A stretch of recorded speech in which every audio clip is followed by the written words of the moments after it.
स्वागत है भारत में आदिकाल की विलुप्त हो रही कृषि परंपरा का पुनरुत्थान की गाथा वेद वर्ण से प्रारंभ करने की चेष्टा की गई है।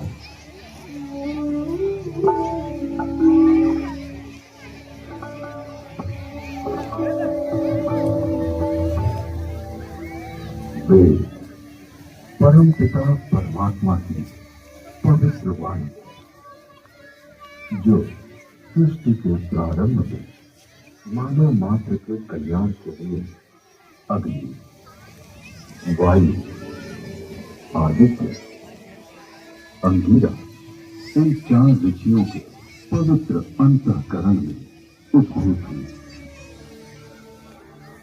तत्व ज्ञान की दृष्टि से वेद एक है, किंतु विषय विभाग की दृष्टि से इसे 4 भागों में बांटा गया है। ऋग्वेद, यजुर्वेद, सामवेद और अथर्ववेद।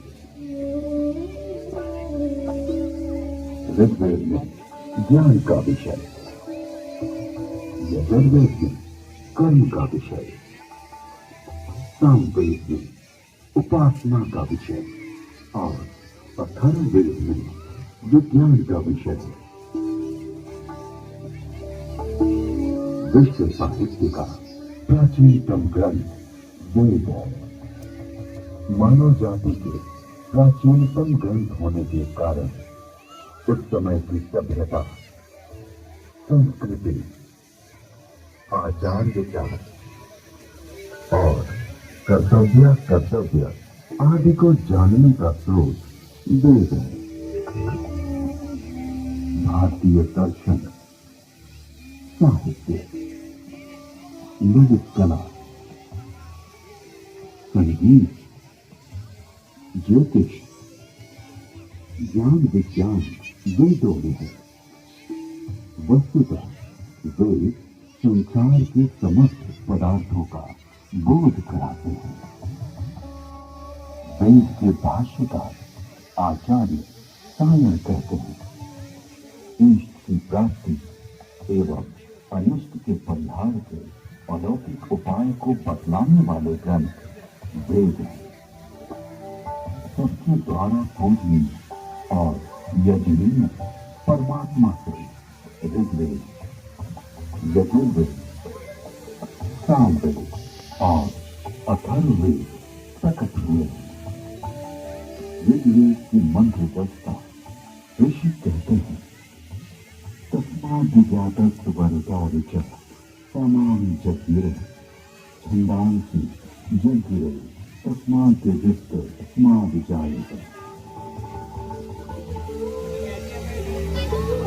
ऋग्वेद जिसके द्वारा विभिन्न देवताओं की स्तुति की जाती उसे ऋग कहते हैं।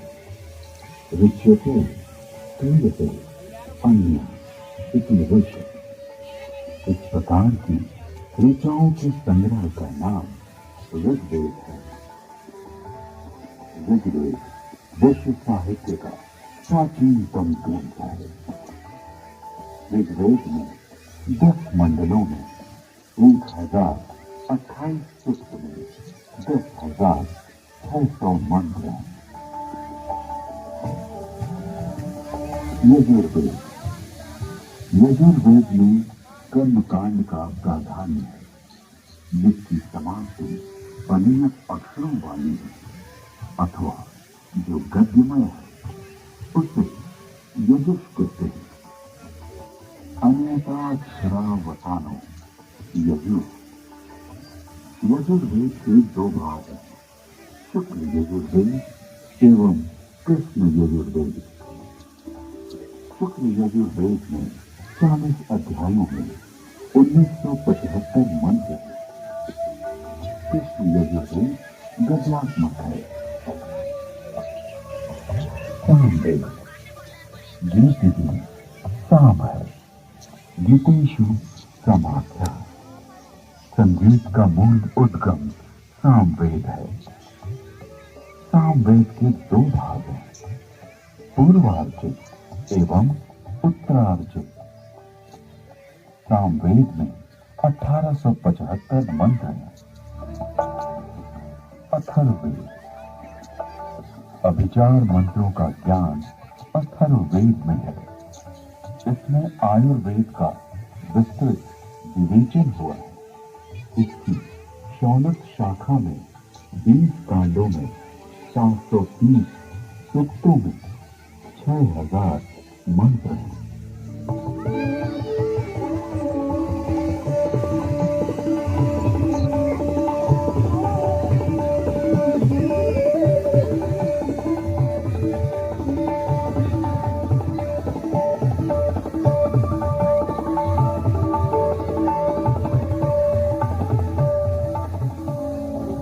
प्राचीन काल में वेद श्रुति परंपरा से अक्षुण्ण रहे।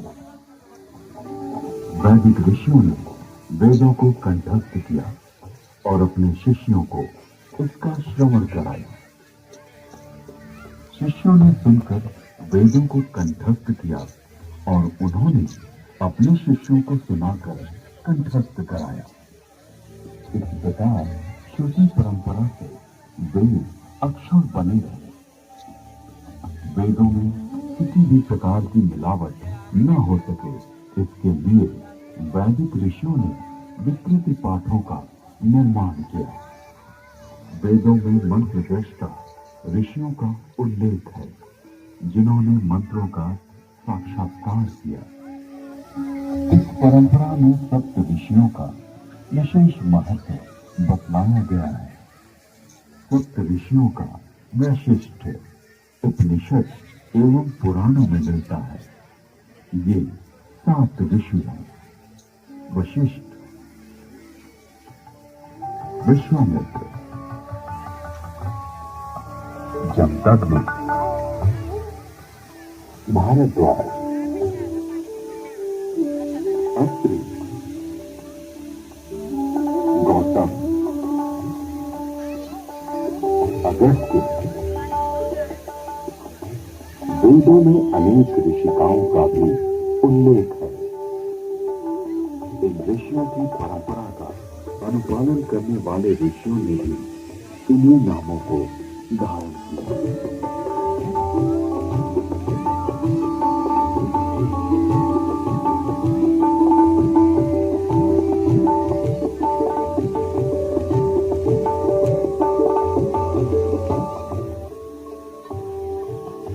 आज विश्व में जिन आविष्कारों का श्रेय पाश्चात्य जगत द्वारा लिया गया है, उसे हमारे प्राचीन ऋषियों द्वारा तथ्य सहित हजारों वर्ष पूर्व प्रमाण सहित वेदों में उल्लिखित किया गया है।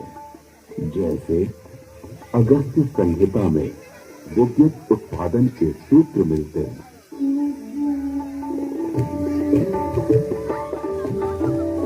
एक मिट्टी का पात्र लें, उसमें ताम्र पट्टिका कॉपर शीट डालें तथा शुद्ध गेंदा कॉपर सल्फेट डालें। फिर बीच में गीली काष्ठ 500 वेट सॉडस्ट लगाएं। ऊपर पारा, मर्क्यूरी तथा 10 लौष्ट जिंक डालें। फिर तारों को मिलाएंगे तो उससे मित्रा वरुण शक्ति इलेक्ट्रिसिटी का उदय होगा।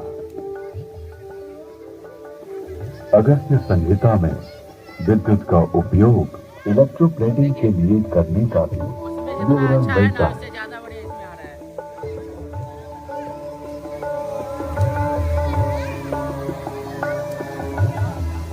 अतः अगस्त्य को कुंभोदव बैटरी बोन भी कहते हैं।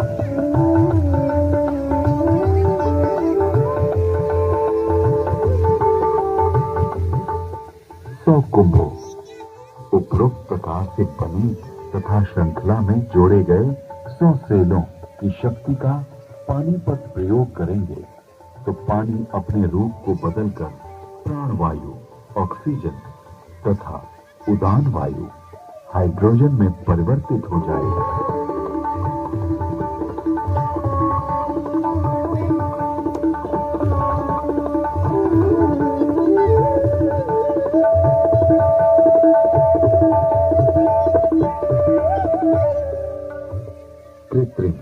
स्वर्ण अथवा रजत के लेप को सत्कृति कहा जाता है। लोहे के पात्र में सुशक्त जल तेजाब का घोल इसका सानिध्य पाते ही यवक्षार सोने या चांदी का नाइट्रेट ताम्र को स्वर्ण या रजत में ढक लेता है। स्वर्ण से लिप्त उस ताम्र को शातकुंभ अथवा स्वर्ण कहा जाता है। विद्युत तार आधुनिक नौका चलन और विद्युत वहन, संदेश वहन आदि के लिए जो अनेक बारीक तारों की बनी मोटी केबल या डोर बनती है, वैसी प्राचीन काल में भी बनती थी, जिसे रज्जु कहते हैं।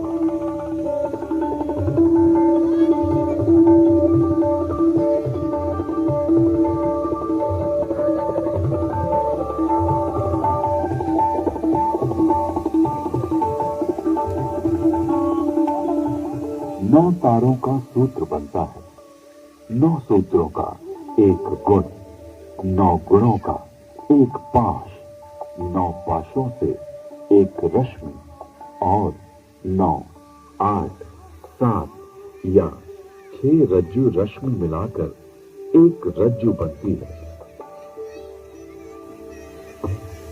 आकाश में उड़ने वाले गर्म गुब्बारे। इसके अलावा अगस्त्य मुनि ने गुब्बारों को आकाश में उड़ाने और विमान को संचालित करने की तकनीक का भी उल्लेख किया।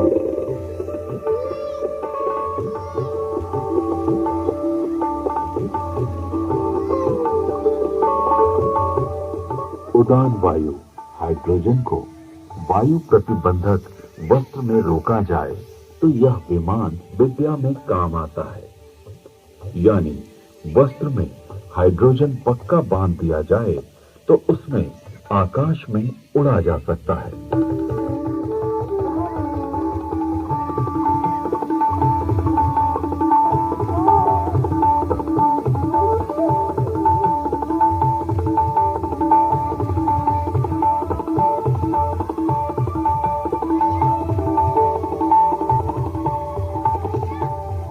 विमान वायु पर उसी तरह चलता है जैसे जल में नाव चलती है। तत्पश्चात उन काव्य पंक्तियों में गुब्बारों और आकाश छत्र के लिए रेशमी वस्त्र सुयोगी कहा गया है, क्योंकि वह बड़ा लचीला होता है। वायु पूर्ण वस्त्र प्राचीन काल में ऐसा वस्त्र बनता था जिसमें वायु भरी जा सकती थी। इस वस्त्र को बनाने की निम्न विधि अगस्त्य संहिता में है।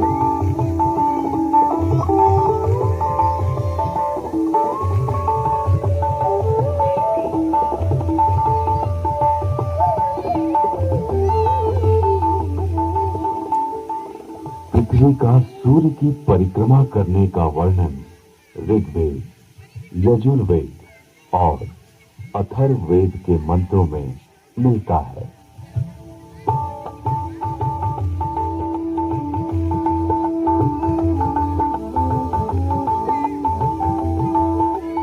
यह पृथ्वी घूमती है, अपनी माता अंतरिक्ष के सामने रहते हुए सूर्य रूपी पिता की परिक्रमा करती है।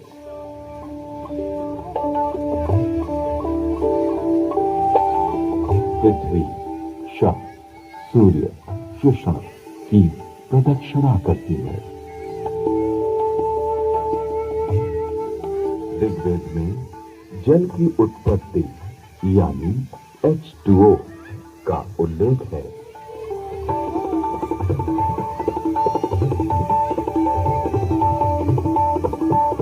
जल की प्राप्ति के लिए मैं पवित्र ऊर्जा, एनर्जी वाले मित्र ऑक्सीजन और दोषों को नष्ट करने वाले वरुण हाइड्रोजन को ग्रहण करता हूं। यजुर्वेद में सूर्य में उच्च जल तत्व यानी हीलियम का संकेत किया गया है।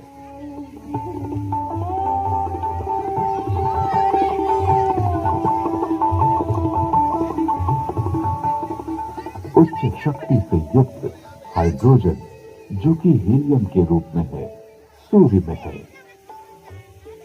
सूर्य के चारों ओर गैसों के समूह का उल्लेख ऋग्वेद में है।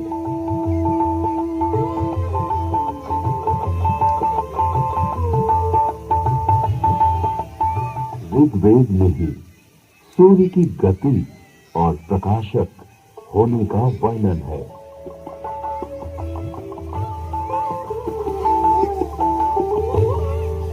हे सूर्य, तू ऐसे वेग से, जो कि मनुष्य के ज्ञान से बाहर है, सबको दिखाई देता हुआ सदा चलता रहता है।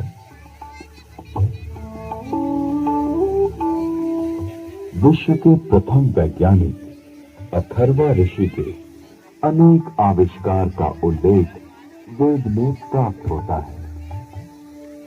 एक, वृक्ष आदि से अग्नि, ऊर्जा। अथर्वा ऋषि ने मंथन, घर्षण, फ्रिक्शन से ऊर्जा उत्पन्न की।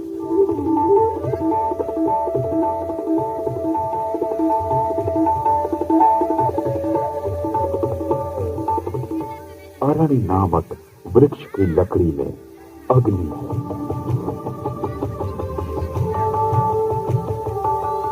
दो पत्थरों की रगड़ से भी अग्नि उत्पन्न होती है।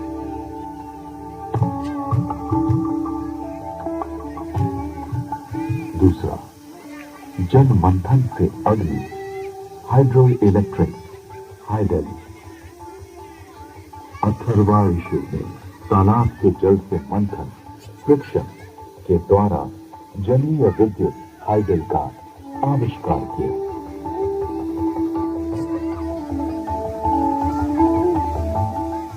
तीसरा, भूगर्भीय अग्नि, पुरुष अग्नि, oil and natural gas.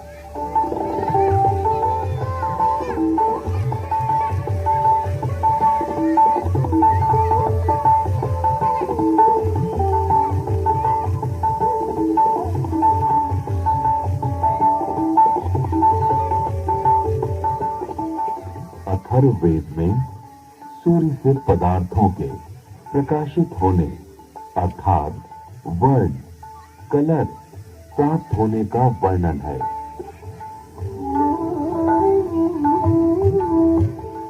Rigveda में सौर ऊर्जा का स्पष्ट उल्लेख प्राप्त होता है। इसके आविष्कारक वशिष्ठ एवं भारद्वाज बतलाए गए हैं। ऋग्वेद में सूर्य की घातक किरणें, अल्ट्रावायलेट रेज का वर्णन है।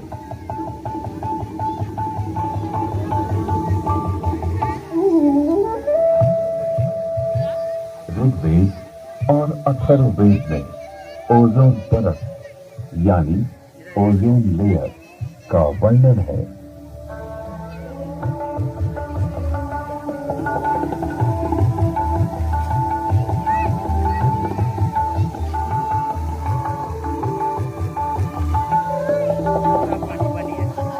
जिस प्रकार गर्भस्थ शिशु की रक्षा के लिए उल्व, जार, जेब, झिल्ली, परत में ब्रेन होती है, उसी प्रकार पृथ्वी रूपी शिशु की रक्षा के लिए परमात्मा ने इस महद उल्व ओजोन परत की रचना की है।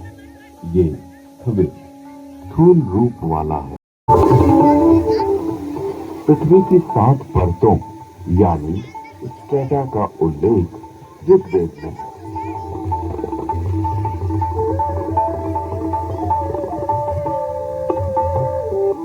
वेदों में पर्यावरण के संघटक तत्वों का निरूपण अनेक स्थानों पर किया गया है।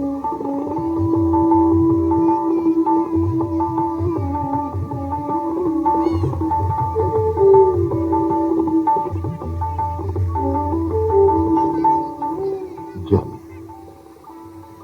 वायु और औषधियां, वनस्पति, ये तीनों भूमि को घेरे हुए हैं और मानव मात्र को प्रसन्नता देते हैं। अतः इन्हें छंदस छंद कहा गया है। इनके नाम और रूप अनेक हैं, अतः इन्हें पुर रूपम कहा गया है। लोक को ये तत्व जीवन रक्षा के लिए दिए गए हैं।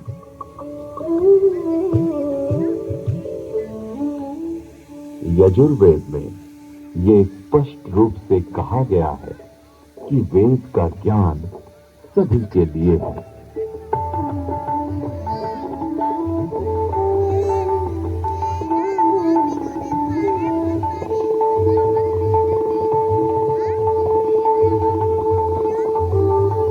मैं कल्याणकारिणी वेदों की वाणी ब्राह्मण, क्षत्रिय, वैश्य, शूद्र, बल्कि अतिशूद्र आदि सभी लोगों के लिए देता हूं। इसलिए अपने बीच किसी को भी असमान न समझो, किंतु सभी विद्वानों के प्रिय बनने और सभी लोगों को दान देने का यत्न करो और सदा सभी की समृद्धि की कामना करो।